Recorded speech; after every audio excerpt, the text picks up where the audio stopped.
Moving on to the next thing. Most investors are obsessed with, and this is of course unproductive, and that is wanting high returns from their investing.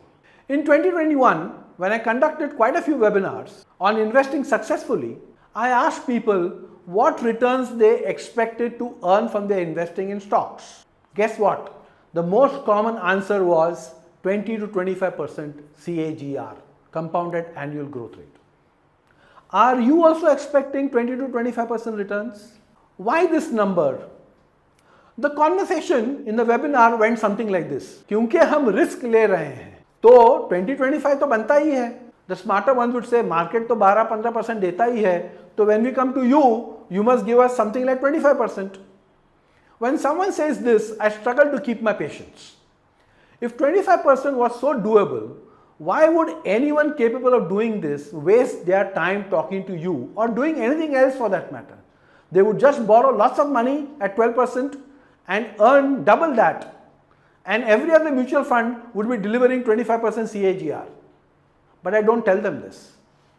If I'm lucky, there will be a person in the group who sounds close to Munna Bhai, and the discussion goes something like this. He'll ask, ये CAGR क्या है? Compounded annual growth rate. बोले तो every year you earn these returns on your principal amount and the returns you have already earned previously. समझा नहीं? So I say interest पे interest. ऐसा बोलो ना. बोले तो कितने टाइम में पैसा डबल हो जाएगा? 24% CAGR में 3 साल में डबल हो जाएगा. अरे सर्किट, ये तो अपने धंधे से भी अच्छा है. कितना अमाउंट से स्टार्ट करें? 1 नहीं 2 खोखा लगाते हैं. अपने को थोड़ा कम भी चलेगा रेमंड जी, टेंशन नहीं लेने का. Jokes apart, most people get it that 20-25% is unreal in today's context in India, where the interest rate on fixed deposit is about 6%, which means you double your money in 12 years. But they have heard that so and so is earning this kind of returns, or that someone is promising fantastic returns and also showing some proof of it. It stands out and everyone's juices starts flowing. And then I think their thinking brains are hijacked. They want to believe that this is happening to many people except themselves. And that this is happening for years, not just over a short period of time. Actually, I find women investors, on the other hand, are more skeptical about such claims and promises. What you need to remember is that you came to know about those rare investors who made extraordinary returns because the media, books, social media and marketeers all showcased only those cases that succeeded and never the ones that failed. You wouldn't listen to them, would you, if they talked about failures and average investors? No, but there are a huge number of people gone and going bust trying to earn very high returns. You don't see them or hear about them. My recommendation to you, just drop this obsession with very high returns. Firstly, high returns are almost always accompanied by high risk, and you are not equipped mentally or otherwise to play the high risk, high return game.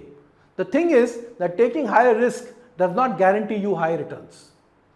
But some think that they have played the high risk, high return game and they have the stomach for it. Then they need to answer this question.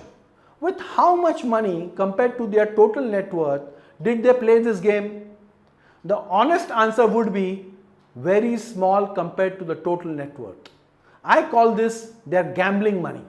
Money that they are okay with losing. And if it's not that, then they need help with their gambling problem. Investing is not a gamble. Most people, including those who vehemently deny it, can't digest losses, even notional ones. So when the market gets choppy, you get seasick and sell when you shouldn't. If not, then probably something worse happens. You see some of your stocks go down one hell of a lot and conclude that now it's even more attractive and you buy more of that. It's called averaging down, and it's a trip that is very hard to avoid. Why? Because you fall in love with what you own, find it cute and can't entertain the idea that you could have made a mistake. When was the last time you admitted a mistake? is called ownership bias. When we think that whatever we own is more valuable than it probably is and can't imagine why the market thinks otherwise, it must be wrong. The point is simple. It's not whether you will earn high returns or not, but when you go about taking investment decisions, hoping to earn very high returns, you are likely to make mistakes and fail. I can tell you this from my personal experience. And also, when you aim for sensible returns, you are more likely to see very good returns because you make far better investing decisions. So, if you agree, earning a high 25% return is not the goal of your investing, then what is? You want to invest successfully, but how do you know whether you are investing successfully? Stephen Covey, the author of 7 Habits of Highly Effective People, helps get this point across very clearly through one of his famous wall and ladder analogy. He says, if you want to climb a wall, you need a ladder to do it. Therefore, efficiency is how long you take to climb it. The shorter the time, the more efficient you are. But placing the ladder against the correct wall, the wall that you need to climb for whatever purpose, is what makes you effective.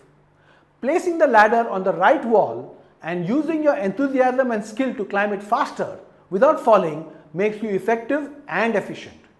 If you place it on the wrong wall, you are not effective and efficiency does not matter. Returns is a measure of efficiency. It's the money earned divided by the money invested in a given period of time.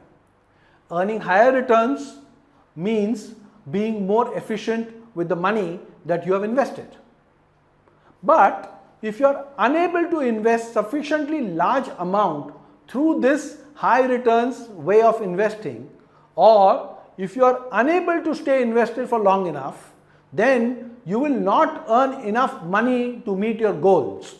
Then this way of investing is ineffective for you. It's like climbing fast on a short ladder. You don't reach your goals no matter how fast you try to climb this ladder. Investing effectively means managing your investing in a way that you are able to provide for your goals. It's like climbing a very tall ladder that is placed against the wall that has your goals right at the top. Climbing too slowly, that is, earning less than the inflation rate, won't take you to the top in time. And climbing very fast but falling and hurting yourself is a disaster. A disaster because you are compromising on your life goals. So how do you know that your investing is effective? The answer lies in your financial planning and understanding how investing grows your money.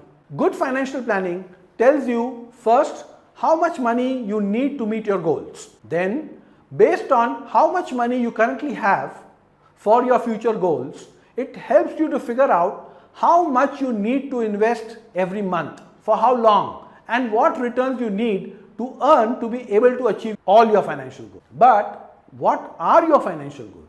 If you don't know them, how can you ever know whether you're investing successfully or not? You can't.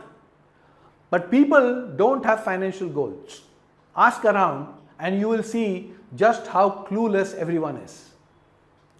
Financial goals require you to know your goals clearly enough to figure out how much money is required to fulfill them. The latter part is simple actually. The reason people don't have financial goals is that they don't know what their goals are, what they consider they must have, do and be to live their lives successfully. And do you know the consequences of not knowing this? We will cover setting goals and financial planning later in this program. The next change you need to do is to stop looking for convenient solutions that don't work. This is a rampant disease. Do you know what is the opposite of right? Wrong, isn't it? No, that's wrong. It's convenient. The reason most people don't do what is right for them is that they fall for what's convenient. Nobody chooses to do what they think is wrong. But when investing, convenience is wrong for you. and you pay a huge price for it. Once you know what you want to achieve through your investing, you get down to figuring out how to do it. The human mind will first search for the easiest way of doing it, and if that's not possible, the least inconvenient way of doing it. And yes, you too are human about this. And there's a lot at stake, and I'm sure you want to ensure success. The trouble is, do you know how the heck to do that?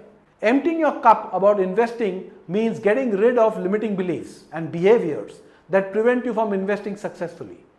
The most important ones to get rid of and replace them with more empowering ones are, and I summarize: 1.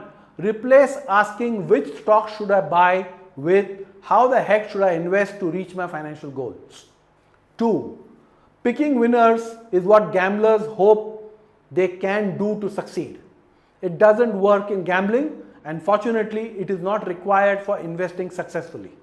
Stop this line of thinking ASAP. 3rd, replace earning high 20-25% returns as your goal of investing with reaching all your financial goals. And the way to do that is to make your surplus work hard for you as long as your goals need you to do that, and to earn a healthy return above the inflation rate. 4. Lack of money is not the root cause of many of your problems, but a lack of clear, inspiring goals is. 5. Don't look for convenient solutions when investing.